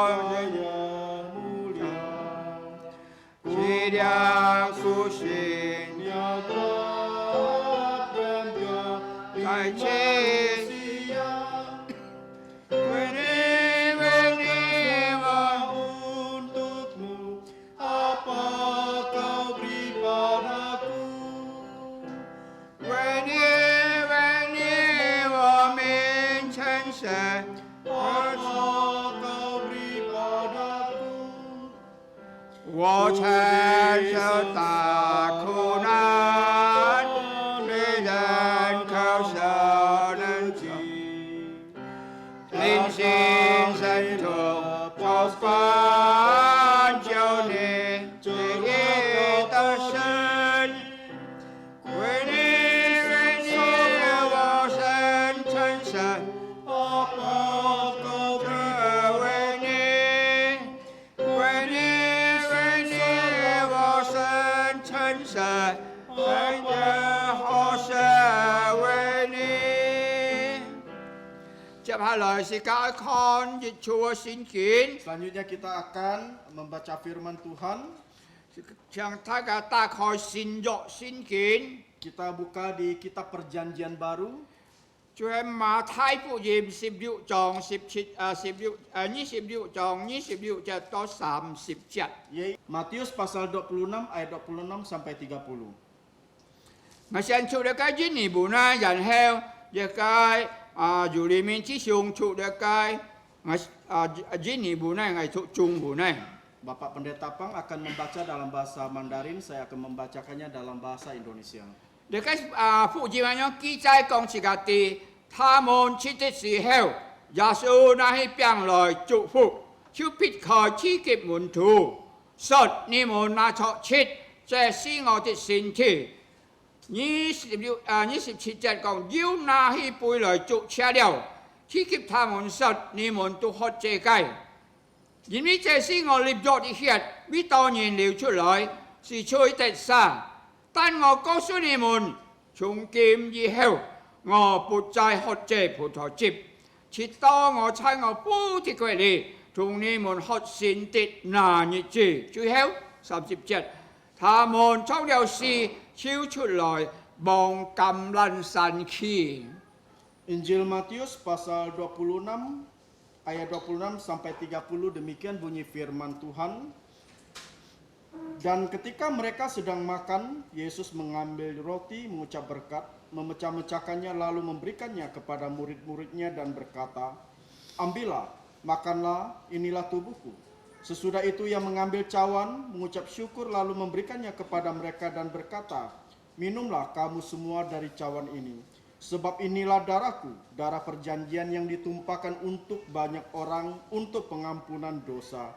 Akan tetapi aku berkata kepadamu, mulai dari sekarang aku tidak akan minum lagi hasil pokok anggur ini sampai pada hari aku meminumnya, yaitu yang baru bersama-sama dengan kamu dalam kerajaan Bapakku." Sesudah menyanyikan nyanyian pujian, pergilah Yesus dan murid-muridnya ke Bukit Zaitun. 아멘. Amin.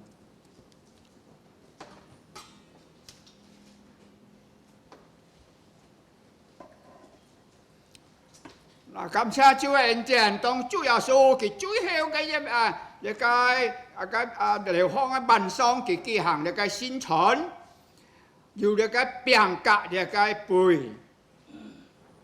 當佢拿起一個餅來時候，佢就講啦：一個餅係預表我身體俾你哋曬，你哋應該咁樣行，為的係紀念主耶穌基督嘅大愛。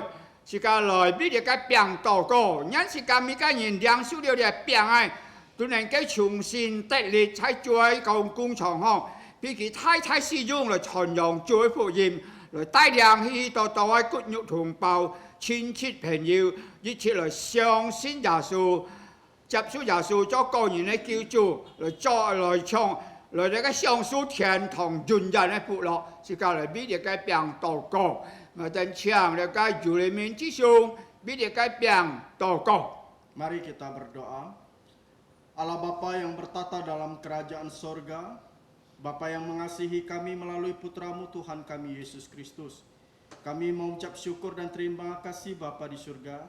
Di akhir ibadah ini kami dapat menyembah Engkau lewat perjamuan kudus. Kiranya Engkau berkati dan Engkau berkenan atas perjamuan ini. di mana kami boleh memperingati kematian Tuhan Yesus Kristus di atas kayu salib demi menebus segala dosa dan pelanggaran kami. Roti ini yang melambangkan tubuh Tuhan Yesus yang sudah dipecah-pecahkan di atas kayu salib demi menebus segala dosa pelanggaran kami. Terima kasih Bapa di surga. Inilah doa kami mau terima dengan ucapan syukur hanya di dalam nama Tuhan Yesus Kristus. Amin. Amen. 那天小姊妹凡喺我梁叔嘅饼件呢，佢必須接受了那個洗禮，歸入主嘅名下，佢將可以梁叔嘅餅，如果你係盲要接受洗禮嘅人，請你慢慢來梁叔以後你可以你出來梁叔嘅餅，受了洗以後感謝主。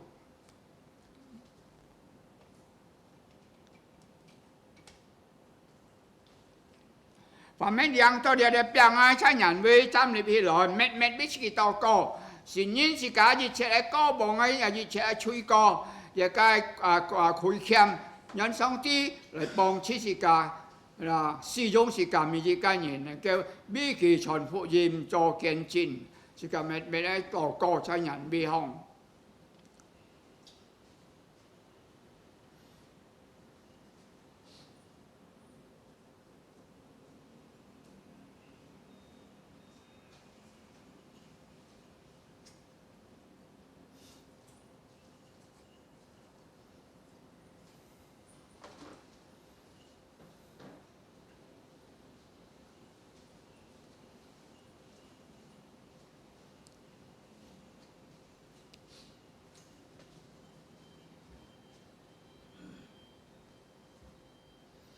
梁叔了表演出人會向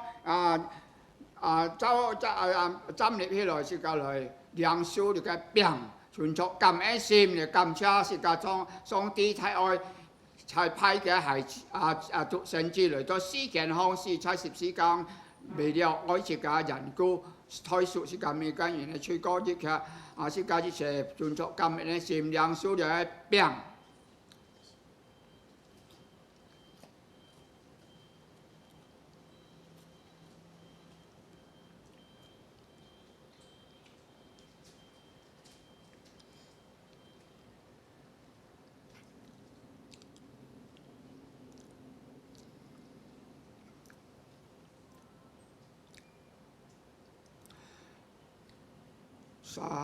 Salibnya,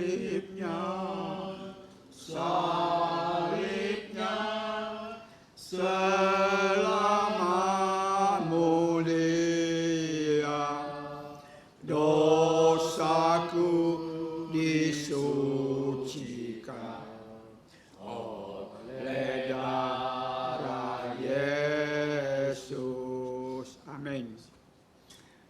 Là phán heo Chúa Giêsu cái nahi để cái bùi lòi cái trụ chia了以後，thì con gia bùi cái葡萄汁那喺ngày俾你哋受禮嘅善作，你哋咪奉喝呀bùi嘅時候，應當咁樣行，vì thế係紀念主耶穌基督嘅太愛，是個嚟俾cái bùi chia tổ，我哋唱嘅個雅加利亞傳統，大量是個禱告。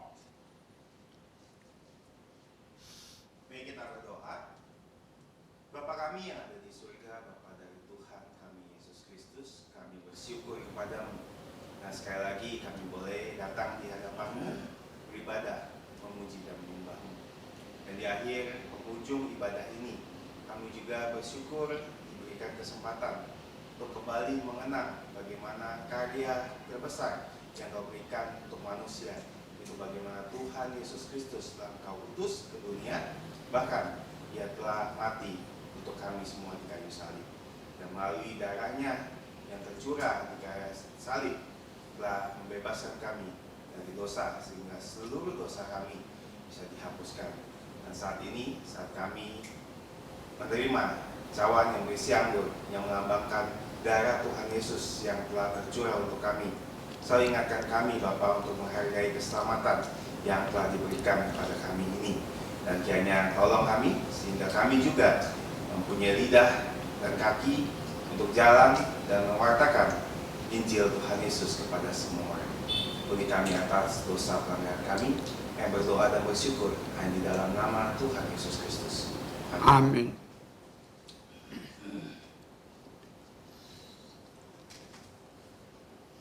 Trong thí chúng chi môn với sinh nhân với trăm này lợi, liang su đều để cái bùi ai, mẹ em biết gì cả, tổ cô chuẩn chỗ cầm anh xem cầm cha song tê thái oi, cái gì mới oi gì cả dần cô, cái thái phai cái thuộc sinh chỉ sa xin liều chết, rồi mai su gì cầm mi cái nhân gì cả liang su để cái bùi chuẩn chỗ để cái cầm anh xem rồi cầm cha song tê.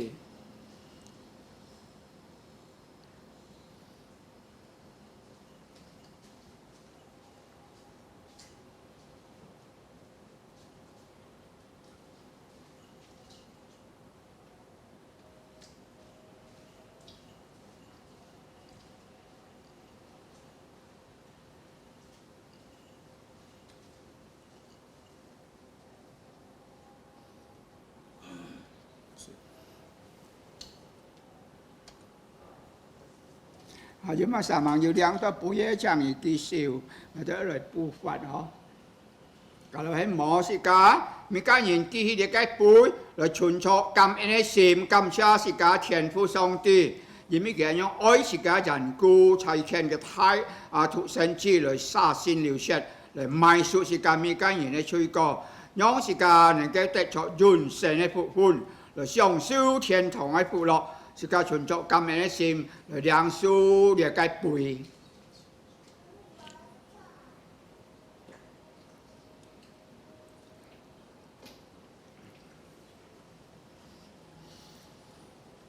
Tuhan terima kasih, Tuhan terima kasih, Tuhan di dalam surga, ku ucap terima kasih. Amen. Sĩ ca viết biển siêu bối, sĩ ca lời trùng trong, con chói sĩ có, thí dịch phải cả thí sàm phải.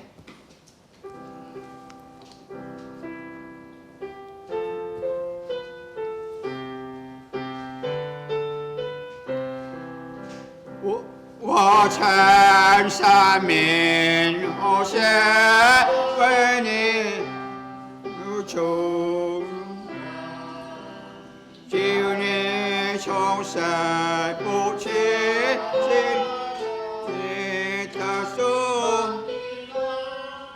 wei ni wo min chen sai ta zhe ho xie wei wo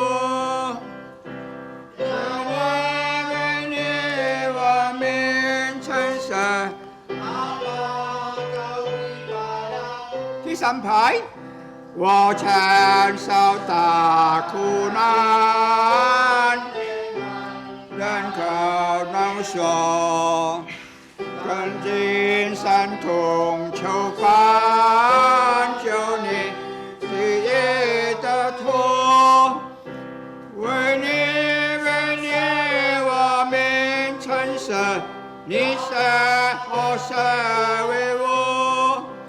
为你，我真是好事，为我。是家人人斟錯，是家愛結束嚟嘅獻就神嘅慈悲，嚟家歌頌主嘅恩典，是家嚟人人斟錯，是家良書由聖經裡面所引起嘅祝福。當然，我主耶穌基督恩惠慈愛。tu cùi bùi người ta này sai chèn xong ai buồn nhắn như chết dùng dao chun cùi ta dùng dao cao thọ buồn chủ nhắn chủ sĩ phụ tỏ co cũng chủ giả sử cái chỗ tết xin em miệng kiểu amen sự cả lời trong chủ heo gì chứ amen amen